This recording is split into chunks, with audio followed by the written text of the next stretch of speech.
Bienvenue chez Obscurlist pour des podcasts de jeux de rôle dans des univers sombres. Précédemment dans Tyverbrook, Zoé, Bobby et Owen mènent l'enquête concernant le meurtre de Paula Marel. Nous reprenons alors qu'ils pénètrent dans la chambre de la victime. Bonne écoute de Tyverbrook, épisode 3. Vous faites quoi ? Moi je regarde son bureau. Moi je cherche un Est-ce que vous carnet fermez intime. la porte ? Oui. Ouais, aussi. Ok. Ouais, Ok. Donc, la chambre de Paula, c'est une chambre classique des années 70, d'une jeune fille. Elle est bien rangée, elle est propre. Elle a sa fenêtre qui donne sur le auvent du porche où vous êtes entré. Elle a un bureau, un petit placard dans lequel il y a son dressing, en fait, sa table de chevet, son lit, voilà. Qu'est-ce que vous voulez faire ? Moi l'idée Zoé. c'est de chercher un éventuel journal intime, carnet intime, D'accord. carnet de notes, D'accord. où on pourrait avoir des idées du quotidien de Paula et des personnes qu'elle fréquentait vraiment, parce que on comprend bien que son père met un cadre, mais que ce cadre n'est pas forcément existant quand elle est qu'avec sa mère, donc c'était pour connaître la double vie, quoi, en gros, D'accord. de Paula. Owen et Bobby ? ouais, je regarde dans le bureau. Voir s'il y a des choses qui sont pas forcément... Je Alors regarde- tu remarques que sur le bureau, au-dessus, il y a des photos, en fait. Ouais, voilà. Et toi Moi, j'aurais fouillé sous le lit, tout ça, voir si je trouve des. Parce que moi, pour moi, je suis parti sur la piste de la drogue, mais parce que moi, pour moi, il n'y a rien d'autre. Genre, Alors le je lit, sais il y pas encore a, leur histoire de bruit de ça, et pour moi, c'est complètement. il y a Zoé qui se dirige vers le lit. Ah, d'accord. Bobby qui se dirige vers le bureau. Ouais. Bon, s'il y a un autre truc que je peux regarder. Bah t'as la fenêtre, le dressing. Ah, tiens, si, truc tout con, la fenêtre. Je vais regarder la fenêtre D'accord, pour voir si. Combien si c'est haut ou pas. d'accord. Alors, Peut-être qu'il y a des posters au mur. non, il y a plutôt des photos. Il y a des photos d'elle et d'Ashley. Donc Ashley, c'est une petite brune qui a un serre-tête, cheveux courts, aussi bien habillée, petit gilet, petit chemisier. Voilà, elle semble très souriante, très, très amie. Elle semble très proches les deux. Et tu vois une autre photo où elle est avec un jeune homme qui a un blouson un peu d'aviateur, tu vois. Et puis les cheveux un peu en brosse. Voilà ce que tu vois que dans les photos avant de fouiller le bureau. Donc, sur le bureau, tu ouvres et quoi, tu farfouilles un peu et tu vois un agenda, notamment. Donc, en feuilletant, tu t'aperçois que, en fait, pendant ces vacances, c'était assez creux, il n'y avait pas grand-chose. Tu vois qu'il y a des rendez-vous pour le cinéma. Il y a des rendez-vous avec Ashley, voilà, des choses comme ça. Elle a 2 rendez-vous avec un certain monsieur Hodge, qui sont à des horaires en journée, tu vois, en milieu d'après-midi, des choses comme ça. Assez espacé à 2 semaines d'intervalle. Et tu vois aussi toute une liste de noms de garçons, tout à la fin, dans une espèce d'annuaire. Tu vois des numéros des prénoms de garçons et des numéros écrits à côté. Et tu vois notamment tu vois le numéro d'Ashley, évidemment, tu vois le numéro de Jamie, tu vois il y a un nom qui te saute aux yeux, c'est Billy Goff, qui est souligné avec un petit sourire à côté. Voilà ce que tu trouves grosso modo sur le bureau en faisant le tour. Moi je prends l'agenda et j'aimerais bien voir la mer. Je prends les photos et l'agenda et puis je me dirige vers la mer. Ok, elle est à l'extérieur. Owen, toi tu vas vers la fenêtre et tu t'aperçois qu'en fait la fenêtre tu l'ouvres verticalement et elle donne directement sur le auvent duquel on pourrait éventuellement descendre ou monter. Ouais. Ah, donc, si vous voulez faire le mur, c'était facile. Alors si tu regardes un petit peu plus, effectivement tu vois des traces sur le bois en fait. Toi, Zoé, tu fouilles un peu quand tu vas près de son lit, tu essaies de fureter un peu, tu sais où les filles cachent leur journal intime, et tu arrives assez rapidement à décoter entre 2 lattes, sous le matelas, un petit journal. Tu t'aperçois qu'en fait, ça va se prendre du temps à lire. Ce que tu vois rapidement, quand même, dans un premier temps, c'est que elle semble assez cyclotimique. C'est-à-dire que des fois, elle est youpi, tout, c'est super, et puis des fois, c'est horrible, machin, voilà. D'humeur très très changeante. Voilà, et c'est, le lire va te prendre du temps. Tu peux pas te poser là, le lire, tu vois, faudrait que tu... T'as envie de le ramener, de le prendre, voilà. Oui, bah je vais le prendre. Ok. La porte s'ouvre, et Bobby, tu vas voir Madame Marel qui... tu la surprends presque à écouter derrière la porte. Oui, vous avez trouvé quelque chose? Pas spécialement. Je vais vous donner quelques noms et je vous invite à me dire si vous les connaissez. Oui, si vous voulez. Monsieur Hodge. Oui, monsieur Hodge, oui, c'est un psychothérapeute. Ah, votre fille avait des soucis de... C'est pour l'aider. Hein. C'est pour vous aider. Disons que je ne savais plus comment faire. Elle pouvait être très colérique et se dressait souvent contre moi et... on a essayé de chercher de l'aide et une idée a été de l'emmener voir un psychologue un psychothérapeute pour essayer de... Vous savez comment sont ces jeunes actuellement. Ouais, les adolescents sont pas toujours très faciles à vivre. Non. Vous prêchez un convaincu. Et non suivant. Goff. Je crois que c'est un garçon du lycée. Vous le connaissez un petit peu? Non, ça vous dit rien? Pas trop, non. Père Combs. Bah, c'est le prêtre. Vous allez le voir souvent quand votre mari n'est pas présent? Ah ben, nous allons à la messe tous les dimanches. Monsieur, mon mari a dû vous le dire. Mais vous le voyez pas en dehors de la messe? Il n'y a pas d'association J'ai pu faire quelques gâteaux pour des kermesses ou pour le catéchisme. D'accord. Jamie, ça vous dit quelque chose? Jamie, c'était le jeune homme qu'elle a pu fréquenter un petit peu, oui. D'accord. Vous savez si elle le fréquentait toujours ou Elle ne devait plus le voir. Marc avait décidé ainsi et... Ah, c'est Marc qui avait décidé. C'est votre mari qui avait décidé... Ah, mon mari contrôle les fréquentations de ma fille, évidemment.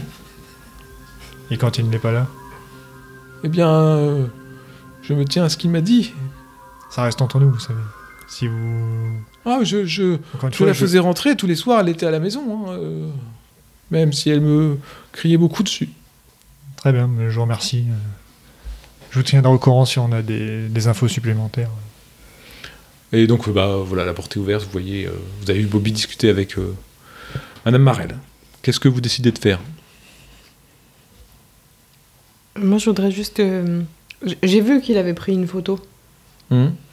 Juste qu'on lui montre la photo et qu'elle nous dise si c'est Jamie, Billy, enfin si elle sait qui est le garçon.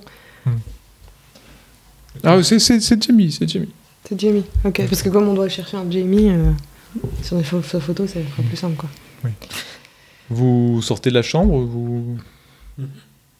Il n'y a rien qui nous frappe, qui dénote ou détonne par rapport à une chambre d'adolescente de 16-17 ans. Okay. Et juste avant de partir, je voudrais juste regarder quelle est la dernière date laquelle elle a écrit dans son journal, si c'est le jour de la découverte de son corps ou si c'est la veille. Après, éventuellement, moi je te regarde et puis je te vois avec le journal à la main. Je te fais comprendre que... je pense que sa mère n'est pas au courant qu'elle avait un journal ou... Ouais, là, la mère risque de voir, effectivement. Ouais, oui, bon, je ferai ça en voiture. Ok. Non, bah là, moi, j'ai rien à Tu le mets de côté. Je vais suivre. Donc vous redescendez les escaliers. Marc n'a pas bougé de son fauteuil quand vous rentrez. Ainsi, vous avez trouvé ce que vous vouliez. Oui, monsieur. Nous allons enquêter sur le jeune délinquant dont vous en avez parlé, Jamie. Oui, c'est ça, Jamie. Oui, c'est une bonne idée. C'est une piste, c'est la piste la plus viable que nous avons. Bien écoutez, j'espère que vous trouverez ce salopard. Et ça, il a du mal à dire salopard, tu vois. C'est un mot sale là, dans sa bouche. Et puis, bien. Il se lève, il va vers la porte et il ouvre la porte. Sachez, monsieur, que la police ne trouvera pas le repos tant que le meurtre de votre fille ne sera pas résolu. Eh bien, des recrues comme vous font plaisir à voir. Merci pour votre temps, monsieur Marel. Tu pars sans un mot? Non, je pars sans un mot. Il ferme la porte. Qu'est-ce que vous faites? Du coup, là, je vais m'asseoir dans la voiture. Et on n'est pas observé par le couple. Non. Et je vais regarder la dernière page de son Ça date d'il y a carnet. une semaine à peu près. Mais qu'est-ce qu'elle dit? Juste dans ce jour-là. Tu vois de l'impatience en fait. Elle avait un rendez-vous visiblement. Et... Est-ce qu'elle a écrit la date au-dessus? Quoi, si, ça fait une semaine environ. Tu vois. Ouais, mais je peux coupler avec l'agenda, du coup. Ah oui. Et en couplant avec l'agenda? En fait, l'agenda, lui, il s'arrête bien plus tôt. Ah, donc je ne sais pas ce qu'elle faisait, Non. cette date-là. Après, si on était en période de vacances, c'est logique. Non, mais ça pourrait être Hodge, Ashley ou un garçon. En fait, quand tu tiens le journal intime, Zoé, tu vois 2-3 phrases comme ça qui te font bizarre. Et tu te sens pas à l'aise là dans la voiture entre deux trucs pour le lire et tu te dis que peut-être tu le liras ce soir. Ou... Oui, mais je voulais juste voir les derniers Ouais, ça écrits. te chamboule. Voilà. Non, t'es pas très à ton aise. Bon, je le range et je ressors de la voiture. D'accord. Qu'est-ce que vous choisissez de faire? Bon, on va prendre quelque chose à manger et après on se sépare. Donc vous prenez la route vers le Maggie's, qui s'est un peu vidé, parce que l'heure avancée, les gens ont dû reprendre la route, mais ils peuvent vous faire à manger, hein, sans problème. Il y a une serveuse qui vient, l'autre elle a pris sa pause, quoi. Le service est fini, si tu veux. Ah. Donc elle vient, elle vous sert le café, le machin. Et elle a l'air comment, cette serveuse? Elle a l'air bien ou un peu Elle choquée? est blonde, très propre sur elle, très... Non, mais émotionnellement? un peu retournée avec ce qui se passe, parce que... Oui, donc elle est au courant. Oui, Elle fait bah partie oui. du personnage. Non, mais Ouais. comme on n'a pas Ouais. d'infos fiables sur qui c'est quoi. Elle est très, très réservée. Elle dit... vous êtes de Bellingham, c'est ça? Oui, c'est ça. Vous avez dû recroiser le shérif, non? Oui. Écoutez, c'est bien que vous soyez venu parce que faut faire justice à cette petite. Puis quand elle dit ça tout de suite, c'est limite si elle prend pas du recul et elle se retourne pas, elle veut pas en dire plus. Il est repassé ou pas, en fait, notre bon shérif Woody? Non, je ne l'ai pas vu. Vous l'avez pas vu? Et faire des trucs, ranger, débarrasser, nettoyer les tables et choses comme ça. Donc vous mangez, c'est assez bon, c'est local, c'est plutôt du poisson. À la fin, si vous voulez, il y a des trucs avec du sirop d'érable parce qu'ils sont pas loin les Canadiens. Donc... Non, je suis un peu taquin, je vais prendre un donut. Un quoi? Un donut. Oh mon Mais je dieu. mange pas tout de suite. Alors, ça... ouais, je te regarde, je me dis, oh là là. Donc vous finissez et en fait, oui, vous n'arrivez pas à avoir trop Non, d'informations. ok. Il y a une certaine pudeur de la tenancière. Ensuite, vous prenez la route vers le bureau du shérif, c'est ça? Oui. Pour récupérer, de déposer, pour que toi tu vois l'autopsie avec des guillemets Ouais, et que je prenne et un pick-up. Mais t'as déjà les clés de toute façon. Ouais, j'ai déjà tout ce qu'il faut. Après, je Donc, dépose Ashley et je vais vous- voir le père Comte. Vous arrivez au bureau du shérif et vous voyez le pick-up, un deuxième gros pick-up et une petite voiture. Et ça qu'il y a le pêcheur qui devait venir aussi. Ouais.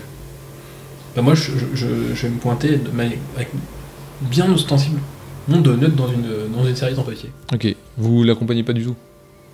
Non. Ah non, parce qu'il faut qu'on avance. Pas moi perso. Bah, je sais pas, il y a quand même du monde là. Moi, je vais quand même jeter un œil. Ok. Owen et Zoé descendent et se dirigent vers le bureau du shérif. Bobby. Oh, bah, je les suis. Bobby, tu les suis. Vous entrez et vous voyez un mec avec un pantalon de pêcheur là, un peu pour pouvoir marcher dans la rivière, et puis une vieille chemise à carreaux, une barbe hirsute, plaisanter avec Willy autour d'une boîte de donuts. Et la porte qui descend vers le bas ouverte. Et Willy te voit et fait: Hé, Foffer, là, ils sont bons, hein, les donuts! Bradford, je vous ai dit. Bradford. Je vous ai dit pas de donuts. Après avoir amené la... Je vois que ça vous a pas coupé l'appétit, encore une fois. Finalement, le cadavre, ça vous gêne pas. Bah, eux non plus, hein. Moi, je suis agent de police, contrairement à d'autres. Ah, tu vois, les gens de la ville, comment ils sont, hein. Bah, je te retiens pas, bah, tu peux y aller, et puis... Oui, je tape dans le dos, tout ça, puis le pêcheur se dirige vers la sortie. Où est le docteur? Bah, il est en bas. Avec le frigo, j'espère. Bah ouais. Très bien. Donc, encore une fois, tu sais, juste pour je referme sa boîte de trucs, je dis, bah, maintenant c'est monsieur. Bon, on n'a pas besoin de lui. Hein. C'est sous votre juridiction, shérif. Il se lève et il descend, donc avec Owen, Zoé. Bobby, tu descends avec ou pas? Par contre, Ouais, je vais les suivre. j'ai réponse dès qu'il y a le dos tourné, je jette le donut parce que j'ai pas que ça.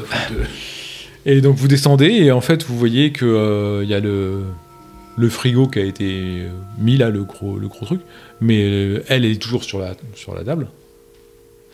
Et le médecin a un mouchoir devant le nez, il est en train de regarder, il est en train de visiblement de la rhabiller, d'avoir fini les analyses. Il se retourne et il fait... Ah, c'est eux, Willy, dont tu m'as parlé. Lieutenant Bradford. Et vous êtes? Thornton, docteur Thornton. Mademoiselle, monsieur. Enchanté.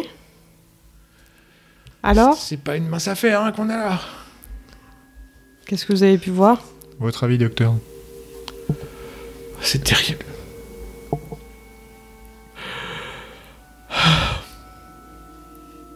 Tu sais, il regarde avec compassion Willy. Elle méritait pas ça, la pauvre. Hein. Docteur, nous voulons des faits, s'il vous plaît. Je sais pas. Je l'ai fait naître, cette petite. Eh ben maintenant, vous allez l'enterrer. Donc des faits, s'il vous plaît. Alors, il te regarde, il te jette un regard, mais Shérif, odieux. Shérif, il me semble que votre téléphone sonne, je l'entends d'ici. Vous voudriez aller voir? Alors lui, dès qu'il peut s'échapper, il est très, très content. Il fait oui. Ça a l'air urgent. Hein. Ouais. Et donc il monte. Et le docteur fait. Bien, nous avons une éventration faite avec un couteau de grande lame. Type couteau à découper, sans doute. Vous avez vu peut-être aussi que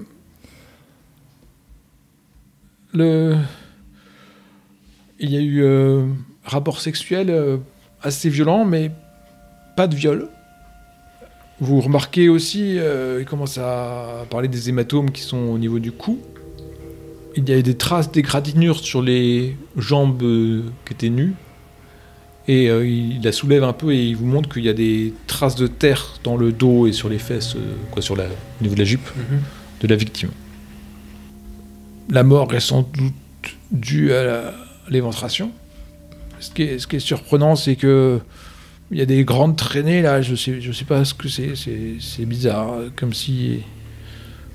Et vous voyez effectivement des grandes traînées sur le ventre en fait, des traînées de sang en fait. Et vous allez me faire un jet de voir à travers l'illusion. Moi, je vois pas à travers l'illusion.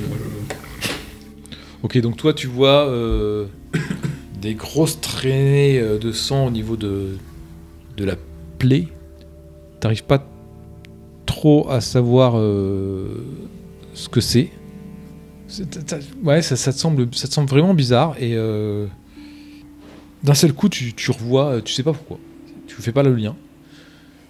Tu vois le regard implorant de ce jeune garçon. Et tu te revois non seulement ne pas l'aider, mais lui écraser les doigts du bout de ta chaussure avant de partir. Vous deux, vous avez fait 12 et 15. 12 pour moi. Alors toi, tu sens à nouveau cette odeur. Voilà, tu sens cette odeur, tu vois le visage de Il faut que tu saches où est Ali tout de suite. Là, t'as très peur pour elle. Et je quitte la pièce. Et tu quittes la pièce. Bobby, toi, tu vois ces traces de sang sur le ventre.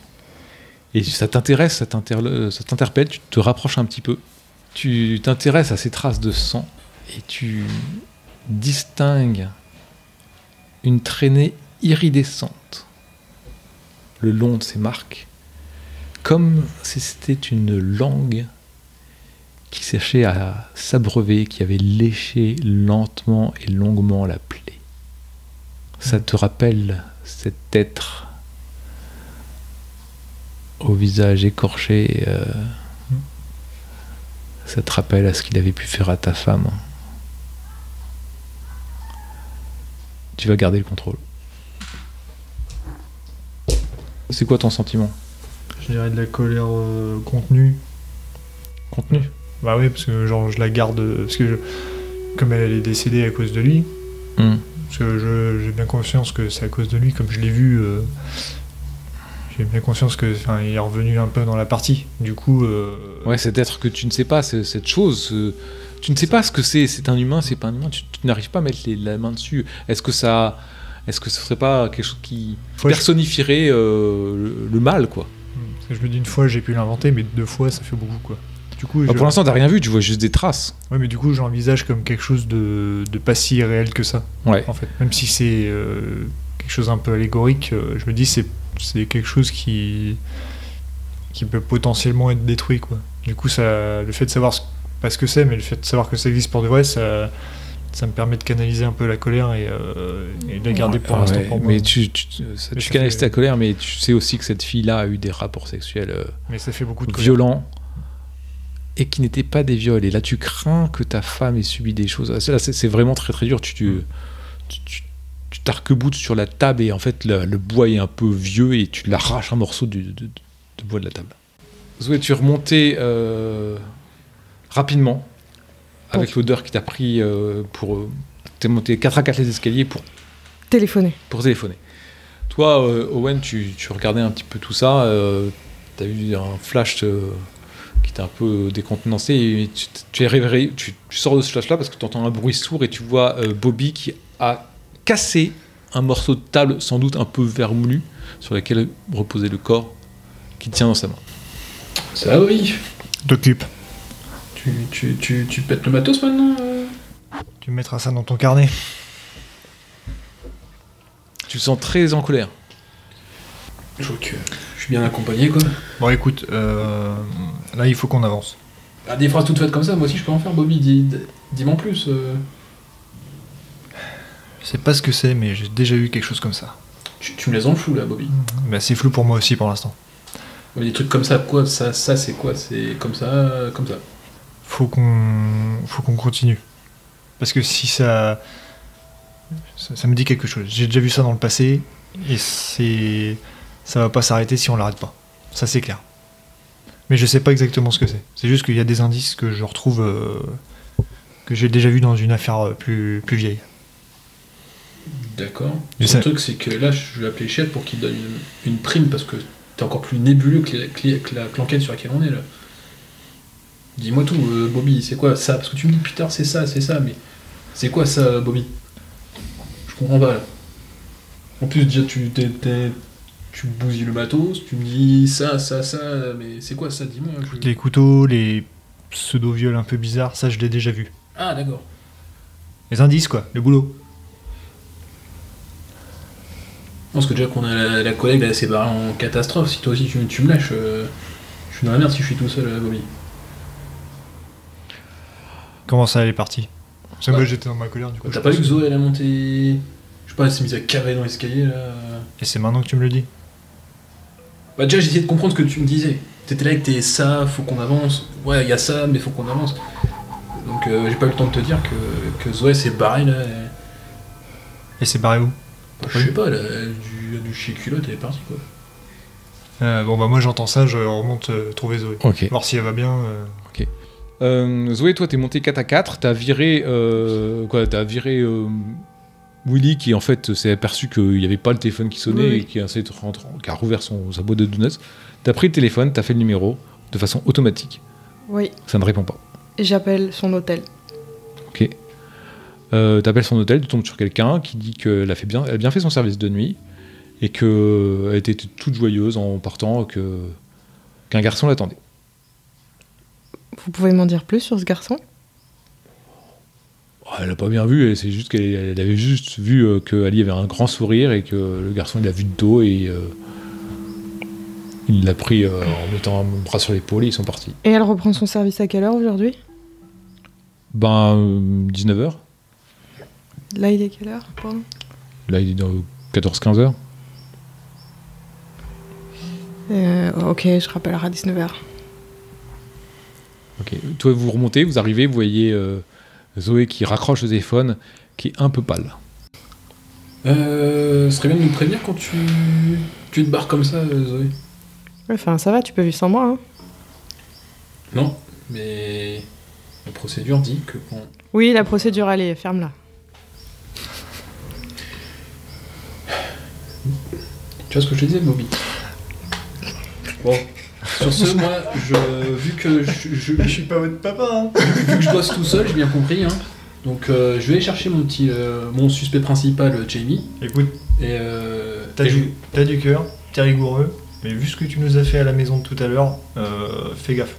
T'as du cœur, tu parles d'un mec qui explique à son père que sa fille a été retrouvée ventrée. Non mais... On parlera. Vas-y, allez, dégage, va bosser, va. Toi aussi, on parlera tout à l'heure. En tout cas, fais attention. Parce que c'est bien, t'es motivé, mais fais attention. Parce que vu comme t'as parlé à la famille, c'était ultra limite. Ouais, t'es pas très sécurisé de laisser partir Owen tout seul, Bobby. Donc, continue à bosser, je peux avoir confiance en toi, mais fais très attention à ton caractère. D'accord? écoute, Et on se tient au courant quand ça aura avancé. j'ai de quoi avancer. Donc je vous montre les clés du pick-up et je me barre. Ça marche, on se revoit Ok. ce soir. Tu prends les clés du pick-up, tu Du coup, on le retrouve au allumes le motel, c'est ça? pick-up et tu te barres. Tu vas où? Je vais traîner un peu dans la ville pour essayer de dégoter des infos sur Jamie et potentiellement attraper le dit Jamie. D'accord. Qu'est-ce que vous faites, Bobby et Zoé? On monte dans la voiture. Oui. On monte dans la voiture et avant de mettre la clé sur le contact, je me tourne vers Zoé et je lui dis tu m'expliques? Ça fait 2 fois qu'on va voir le cadavre, ça fait 2 fois que tu vas au téléphone. S'il y a un problème, n'hésite pas à m'en parler, quoi. Bah rien, je suis juste inquiète pour ma sœur, tu le sais très bien. Il y a des raisons de s'inquiéter. Je sais pas, elle répond pas, ça m'inquiète. Bon, on termine l'enquête et on va voir, on va régler ce souci-là après. D'accord? Ouais, j'ai un mauvais pressentiment, ça me... Mais pour l'instant, il n'y a pas de preuve. Non, mais elle répond pas, elle est partie avec un homme hier soir, ouais, je sais pas, ça m'inquiète. Et puis l'autre là, moi je peux plus. Owen, Attends. je peux plus. On fait avec les collègues que nous impose l'État.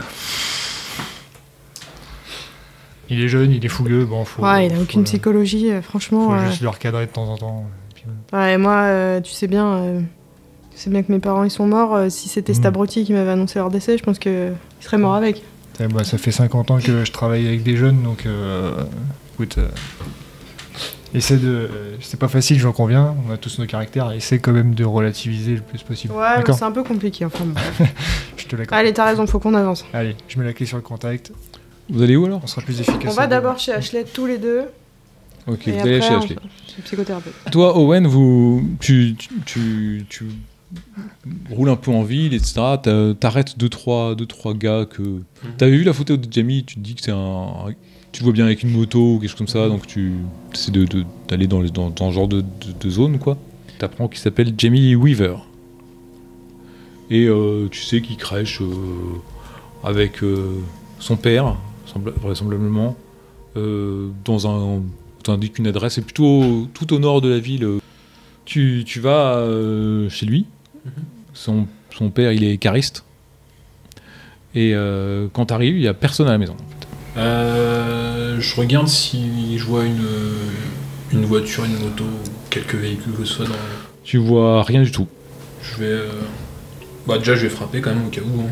Ouais, Si tu je vois frappes, qu'il il y a a personne qui répond. Et j'essaie de faire le tour de la maison. Ouais, ils sont pas très riches, hein, visiblement. Ouais, juste, c'est un plein pied. S'il y a quelqu'un qui voudrait faire une mort, tu sais, en mode. Je réponds toi. Non, en fait, tu vois, c'est pas une famille très aisée. C'est un peu le bordel à l'intérieur. T'as l'impression qu'il n'y a pas de femme qui vit là. Juste son père et son fils, quoi, si tu veux. Peut-être le fils est un peu laissé de façon indépendante parce que le père il doit être sur les routes pas mal de temps.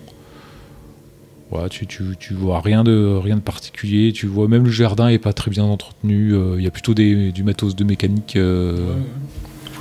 Je vais frapper chez un voisin au pif. C'est genre la maison la plus proche, quoi. Ouais. Jusqu'à ce que je trouve quelqu'un, c'est juste. Bon, au bout d'un moment, tu tombes sur quelqu'un qui peut te renseigner. Et Jean, bonjour, lieutenant Bradford. Je cherche le dénommé Jamie Weaver. Est-ce que vous savez où je peux le trouver, où il aurait l'habitude de traîner, parce que je vois que la maison est... D'accord, donc là c'est une vieille dame qui est en face de toi. C'est bon, petit Jamie, ah oui. Il doit traîner dans le coin, sans doute. Un bon petit gars, ce Jamie. Il me rendait toujours service à me chercher mes courses sur sa moto. Vous savez pas par où il traîne, par hasard? Oh, vous savez, moi de mon temps, déjà on traînait pas beaucoup, alors les jeunes maintenant, je sais moi. Ah, écoutez, vous savez pas si vous connaissez pas une de ses connaissances, non? Oh, moi je vois plus très bien en plus à mon âge. Ouais, si, je peux te dire que vous cherchez si je vois, mais... Bah écoutez, si vous le voyez, si vous pouvez prévenir le shérif, s'il vous plaît. Le shérif, ah oui, d'accord. Will l'abruti, il s'appelle. Dites... Ah, c'est plus Monsieur Pitts Non, c'est Will l'abruti maintenant. Stupid Will, on l'appelle. D'accord. Bah, d'accord. Vous dites que vous appelez pour le lieutenant Bradford et vous... Oh, ça va me faire beaucoup à me rappeler tout ça. Hein. Non, au pire, rappelez-vous juste de Stupid Will. C'est son Will Stupid. D'accord. Donc si je vois Jamie, je dis que Will le stupide le cherche, c'est ça? Non, vous appelez le shérif. Ne vous inquiétez pas, au pire, voilà. Ouf.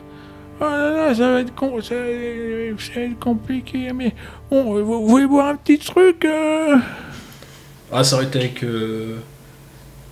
avec grand joie, madame, mais je suis sur une enquête, donc... Ah, d'accord, une enquête, ah ouais, dis donc, bon, ouais. Très bien, bonne chance, comme on dit, hein, bonne chance. Ah, merci. Voilà. Pitié, plus shérif. Et je plie les gauches. Ouais, stupide, c'est bizarre ce nom. Puis elle rentre chez elle. Et ensuite, tu te diriges où? Bah, je vais essayer de trouver comment dire, un bar ou un truc dans le genre où des jeunes pourraient traîner, en fait. Ouais, en fait, t'as pas spécialement vu ça, mais tu continues à errer dans la ville. Ouais, quoi. voilà, je retrouve un endroit où ça peut squatter. Ok, tu repasses en pick-up et tu aperçois la voiture de Bobby qui est garée en face d'une maison. Donc tu sais à peu près où est-ce qu'ils sont. Et tu continues à errer dans la ville, et puis donc tu es dans le quartier pavillonnaire, etc. Et tu cherches un bar, tu roules un petit peu, tu passes devant l'église, et au moment où tu passes devant l'église, tu tournes pour prendre le pont, et juste au moment où tu tournes pour prendre le pont, tu freines. Tu retournes ta tête vers l'église, et tu vois une moto. Bah, je vais me garer à l'arrache devant l'église, et je vais rentrer. Et c'est ainsi que se termine Tyver Brook, épisode